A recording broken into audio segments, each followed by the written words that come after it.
타점 올려주는 남자 트레이더 D 도민준입니다. 오늘 토요일 주말간에 굉장히 늦은 시간에 여러분들에게 삼성전자 영상을 가지고 왔습니다. 일단 금요일장 같은 경우는 4.3% 정도 상승한 27만 4,500원에 종가가 마무리가 된 모습을 확인할 수가 있습니다.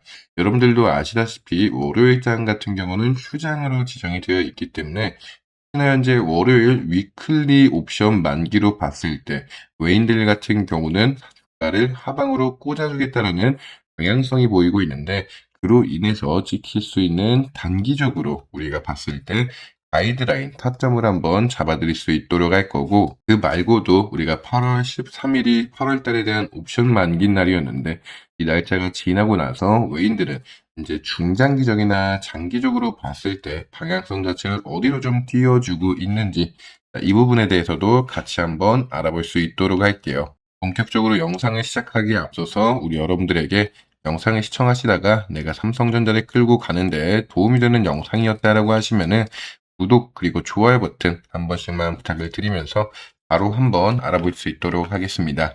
현재 시장의 흐름을 봤을 때 외인들 같은 경우에 대해서는 금요일 시장에서 3조 3천억 가량의 매수세를 받아주면서 2차익 순매수만 3,270억 원이 들어왔었던 모습을 확인할 수가 있습니다. 코스피 종합지수로 봤을 때 2%가량 상승분으로 코스피 지수 7,000포인트를 다시 한번 목전에 두고 있고, 코스닥 또한 마찬가지로 0.3%에 대한 보합 상승권으로 864포인트에 안착이 되어 있습니다. 그리고 금요일 시장 끝나고 나서 야간 선물 같은 경우는 0.36%로 하방의 압력이 좀 강하게 드러나 있기 때문에 현재 지속적인 상승 탄력을 받으면서 올라오고 있었던 삼성전자가 4거래일 연속으로 갭상승을 통해서 현재 27만 4천 원에 안착이 되어 있죠. 분명하게 지금 현재 상당 구간에서 차익 실현을 명분으로 다시 한번 외인들에 대한 매도세가 나올 가능성이 높은 자리이니, 여기서 우리가 월요일 위클리에 대한 변동성으로 단기 고가가 나왔을 때 비중을 덜어내는 전략도 생각을 해볼 겁니다. 그렇게 미증시에 대한 전체적인 흐름을 봤을 때 역시나 다우존스 같은 경우는 0.2% 하락, S&P 500은 0.1%, 나스닥은 0.28%, 필라델피아 반도체 라인은 0.3% 하락하면서 증시가 좀 마무리가 되는데, 어디서 가장 많은 수급이 좀 빠졌나, 이 부분을 같이 한번 보게 되다 보니까 기술주 안에서는 어때요? 기술주 안에서는 사실상 대장주인 엔비디아가 보합권, 브로드컴이 6% 정도 하락하면서 마무리가 됐고, 나머지 마이크론 테크놀로지라든지 AMD 같은 경우는 추가 상승분을 그대로 다시 받아줬습니다. 하지만 소프트웨어 쪽에서도 수급이 다르게 좀 보이죠. 대장주인 마이크로소프트가 0.3%, 오라클, 팔란티어 같은 경우도 수급이 강하게 빠지면서 그 외에 소부장 기업들 안에서도 전체적으로 하락세가 좀 같이 연출되는 모습을 보고 있습니다. 사실상 미증시 역시나 마찬가지로 봤을 때는 근래 들어서 추가 상승분을 강하게 타고 올라왔었기 때문에 차익 실현의 명분으로 주가가 좀 눌리는 모습을 보여주고 있지만은, 이러한 모습이 현재 AI 빅테크 안에서만 나오고 있는 현상은 아닙니다. 1912부터 시작해서 의료 쪽에서도 수급이 강하게 좀 빠지고 있는 부분을 확인할 수가 있네요. 하지만 소비나 가전, 금융 쪽에서는 수급을 다시 한번 받아주고 있고, 결국에 수급이 빠지는 만큼 어디론가 수급이 쏠려야 되는데 그 부분이 다른 부가적인 종목 쪽으로 쏠렸다.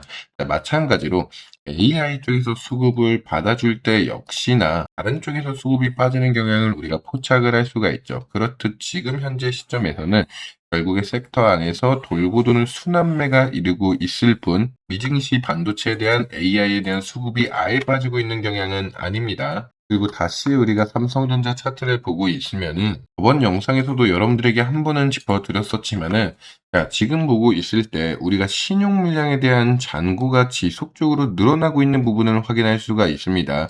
최근 들어서는 2,400만 주까지 올라왔었고, 금액적인 부분에서 본다라고만 하더라도 5조 원이 넘는다라는 부분을 확인할 수가 있습니다. 고가 대비해서 지금 10만 원 정도 빠진 27만 4,500원에 안착이 되어 있는데도 불구하고 5조 이상의 신용 잔고가 쌓여져 있는 부분, 외인들 입장에서 봤을 때는 달가울 수가 없습니다.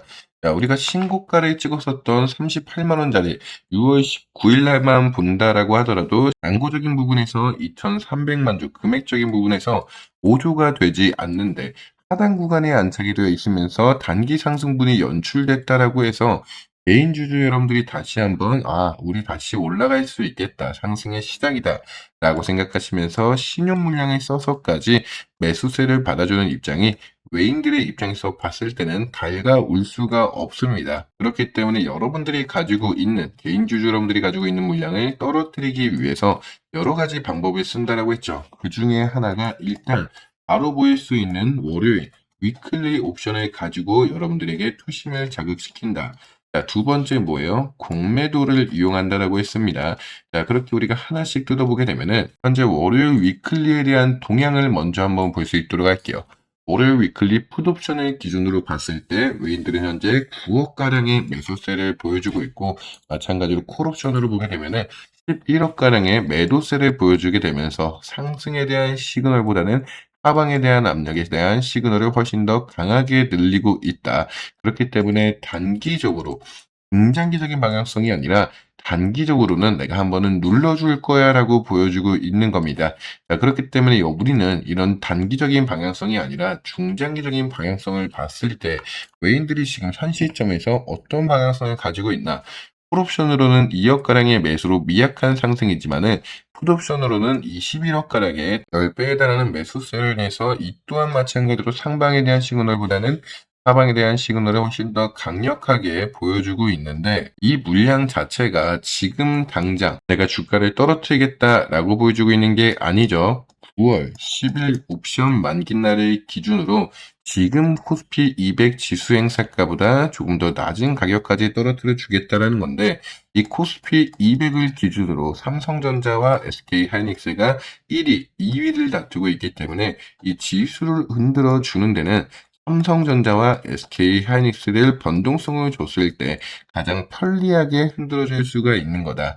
자, 그렇기 때문에 우리가 현재 콜옵션과 풋옵션에 대한 비중 투자로 봤을 때 풋옵션에 대한 비중이 높으니 코스피 200 지수를 현재 행사가보다 낮춰줄 거고 그 코스피 200 안에 들어오고 있는 종목을 봤을 때는 SK하이닉스가 삼성전자에 대한 변동성을 만들어주면 되는데 이 손익 분기점을 계산하게 됐을 때 SK하이닉스와 삼성전자를 어디까지 좀 떨어뜨려야 되는지 이런 부분을 계산할 수 있다라고 하면은 우리가 삼성전자에 대해서 찍힐 수 있는 가이드라인도 같이 한번 짚어볼 수가 있게 되는 거겠죠. 자, 가이드라인을 짚어드리기 전에 신용 물량 쓰기 전에 이 부분이 좀 얘기가 길어지니까 두 번째 말씀드렸었던 공매도 얘기 먼저 가볍게만 한번 짚고 넘어갈게요. 자, 우리가 대차 잔고를 보게 되면은 현재 종가 27만 4,500원을 기준으로 봤을 때 잔고가 8,400만 주가량 쌓여져 있고 금액적인 부분에 대해서는 23조가 넘어가고 있습니다. 그러니까 많은 분들이 생각을 하고 계시는 게 지금 현재가 기준으로 봤을 때 공매도 잔고가 비교적 높다. 우리가 비록 단기 상승분으로 강한 상승을 치고 올라왔지만은 공매도에 대한 압박이 크기 때문에 특히나 상당 구간에 안착이 되어 있는 개인 주주 여러분들 같은 경우는 투심이 위축이 될 수밖에 없는 상황이라서 여러분들에게 지금 다시 한번 설명을 드리지만은 금액적인 부분으로 봤을 때 23조가 좀 많다라고 볼 수는 있어요. 공매도를 치기 위해서 총알이 굉장히 많이 좀 쌓여 있다라고 볼 수는 있겠지만은 수량적인 부분에서 봤을 때는 사실상 많은 수량은 아니다라는 말씀을 다시 한번 드리겠습니다. 실제로 우리가 주가가 크게 올라오기 전 7월 29일을 기준으로 봤을 때는 잔고 자체는 똑같아요. 잔고 자체는 오히려 더 많은데 금액적인 부분에 대해서는 훨씬 더 낮죠. 애초에 공매도를 칠 수 있을 만한 잔고도 없고 주가가 다시 한번 큰 상승분을 받을 걸 알고 있었던 외인들 입장에서는 손실을 피하기 위해서 공매도를 상환하는 포지션을 무조건적으로 가지고 갈 수밖에 없었기 때문에 여기서 올라왔었던 상승에는 숏스퀴즈가 포함이 될 수밖에 없었겠죠. 뭐 더 말씀드리게 되면 당연하게 여러분들에게 더 자세히 설명을 드릴 수가 있는 부분이 있지만은 현 시점에서 봤을 때는 잔고에 비해서 금액은 좀 많다라고 했을지언정 그 가격에 대해서도 많을 수 있다라고 할 수 있을지언정 잔고 자체가 크지 않으니 사실 대차 거래를 통해 공매도에 대한 압박을 받으면서 개인 주주들에 대한 투매를 일으킬 수 있는 외인들의 시나리오일 뿐이지 공매도로 인해서 현재 주가가 미친 듯이 떨어진다 이렇게 보고 있지는 않습니다. 오히려 단기 고점에 도래했기 때문에 차익 실현을 명분으로 위클리를 앞세워서 여러분들에게 공매도에 대한 압박감을 주면서 단기 저점은 나올 수 있을 거다. 자, 그렇게 단기 고점과 저점에 대해서 우리 여러분들에게 한번 설명을 드려야 되는데, 자, 앞서서 말씀드렸다시피 위클리 기준으로 본다라고 했을 때는 단기로 찍을 수 있는 가이드라인은 나올 수 있어요. 하지만은 중장기적으로 찍을 수 있는 가이드라인은 나올 수가 없다. 왜? 지금은 콜옵션에 대한 비중 투자 자체가 2억밖에 되지 않고 풋옵션에 대한 투자 자체도 21억으로 10배가 많다라고 한들 금액 자체가 미비하기 때문에 외인들에 대한 투자 방향성이 어디에 더 많이 분포가 되어 있는지 이 부분 말고는 확인할 수 있는 게 아무것도 없기 때문에 어느 정도 물량이 쌓였을 때 이 외국인들이 수익이 발생하는 구간에서 얼마에 대한 수익이 발생하는지 그로 인해서 어디가 더 많은 방향성을 띠고 있는지 그렇게 됐을 때 SK 하이닉스와 삼성전자로 환산하게 되면은 우리가 어디서부터 수익이 좀 발생하는지 이런 부분에 대해서 설명을 드릴 수 있도록 할 거니까 우리 여러분들 꾸준하게 영상을 시청하시면은 제가 중간중간에 이상 수급이 포착이 됐을 때마다 여러분들에게 영상을 통해서 이 외인들에 대한 세력 방향성 시나리오 특히나 중장기적인 방향성과 단기적인 방향성에 대해서 지속적인 브리핑 안내를 드릴 수 있도록 할게요. 자, 그래서 우리 여러분들이 꼭 해주셔야 되는 건 뭐예요? 구독하고 좋아요 잊지 말고 한 번씩만 부탁을 드리겠습니다. 구독하고 좋아요 버튼 눌러주시게 되시면은 영상 자체에서 알고리즘이라는 게 형성이 되기 때문에 제가 영상을 찍고 편집하고 업로드하게 되면은 우리 여러분들이 바로 이 알고리즘에 대한 효과로 인해서 영상으로 이 가이드라인과 함께 중장기적인 방향성, 단기적인 타점까지 다 받아가실 수가 있게 되는 거니까 구독하고 좋아요 버튼만 한 번씩 부탁을 드릴게요. 자, 그래서 이제 여러분들 같은 경우에 대해서는 아무래도 평단가가 여러분들마다 다를 수밖에 없기 때문에 여기에 맞춰서 들어가는 대응 전략도 다를 수밖에 없겠죠. 자, 그래서 지금 보게 되면은 우리 여러분들에 대한 평단가가 보통 어디에 가장 많이 안착이 되어 있나 이 부분을 여러분들과 함께 같이 보게 되면은 우리 여러분들 같은 경우에 대해서는 비교적 20만 원 선 구간에 많이 계십니다. 그렇기 때문에 현재가로 기준으로 봤을 때 내가 현재가보다 내 평단가가 상단에 있냐 하단에 있냐에 따라서 대응 전략이 달라질 수밖에 없겠죠. 자, 우리 여러분들 같은 경우에 대해서 내 평단가가 10만 원 더 아래에 있다라고 하시는 분들은 거의 대부분 여러분들이 관망으로 유지를 진행하시면 되는데 내 평단가가 15만 원 선 이상 그리고 지금 현재가보다 이상에 있다라고 하시는 분들은 조금 바빠질 수밖에 없어요. 자, 일단 첫 번째로 내 평단가가 27만 4천 원보다 위에 있어서 이 단기 고가에서도 나는 지금 손실을 보고 있다라고 하시는 분들 자, 이런 분들 같은 경우는 단기 고가가 사실 올라왔을 때 일부 내가 비중을 조절을 해놓고 나서 다시 한번 저가 라인이 잡혔을 때 재매수 타점을 가져가시는 게 현명한 방법. 비중 같은 경우는 내 평단가가 예를 들어서 30만 원에 100%가 들어가 있다라고 하면은 단기 고가가 있을 때 내가 70%는 보유하고 30% 정도, 10%에서 30% 정도는 현금 확보를 위한 비중 조절, 그리고 다시 한번 눌렸을 때 재매수 타점을 가져가면서 내가 가지고 있는 금액 안에서 비중을 조절해야 되는 거예요. 여기서 내가 물을 타겠다고 추가 매수를 더 진행해서 눌릴 때마다 물을 탄다라고 했을 때 우리가 정확한 바닥 라인을 잡을 수가 없다라고 했을 때는 돌이킬 수가 없기 때문에 지금 가지고 있는 현금 비중 안에서 내가 가지고 있는 평가 금액 안에서 비중을 조절해야 된다. 자, 게다가 이제 중장기적인 관점으로 보시는 분들도 많이 계실 텐데 그런 분들은 그냥 내가 관망으로 유지를 할게. 이것도 나쁘다라고 보고 있지는 않지만은 관망으로 유지를 진행하셨던 분들과 내가 대응을 통해서 평단가를 낮춰가셨던 분들에 대해서는 향후에 평가 금액 차이가 좀 날 수밖에 없겠죠. 당연히 1.5배 이상 차이가 날 수밖에 없는 부분을 여러분들이 알고 계시면 좋을 것 같아요. 자, 게다가 이제 내 평단가가 지금은 수익권 구간이야. 하지만 비교적 높아. 17만 원에서 20만 원.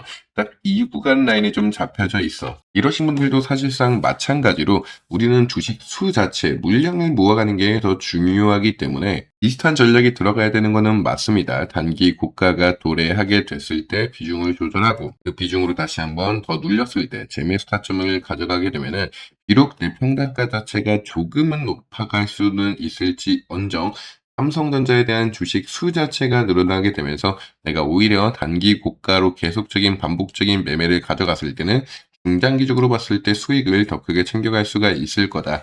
이 부분은 여러분들이 인지하고 계신다고 하셨을 때는 당연하다. 자, 하지만 내 평단가가 이제 10만 원 선 아래에 좀 안착이 되어 있어서 그냥 관망으로만 유지를 진행하고 싶다라고 하시는 분들은 이게 맞습니다. 굳이 단기적인 관점을 가져가실 필요가 없이 중장기적인 관점만 가져가신 이후에 이번에 9월 10일 날 우리 내마녀의 날을 기준으로 나오는 장대 양봉 추후에 매일 상단 고가에서 비중을 조절하시는 말씀을 드리고 있으니까 우리 여러분들 이 정도에 대한 대응 전략만 갖고 간다라고 했을 때 영상을 꾸준히 시청하시면서 짚어드리는 가이드라인을 기준으로 매매를 진행하셨을 때는 삼성전자에서 크게 약간 수익을 좀 가져갈 수 있는 부분이니까 여러분들이 이 부분을 좀 인지를 하고 계시면 좋을 것 같습니다.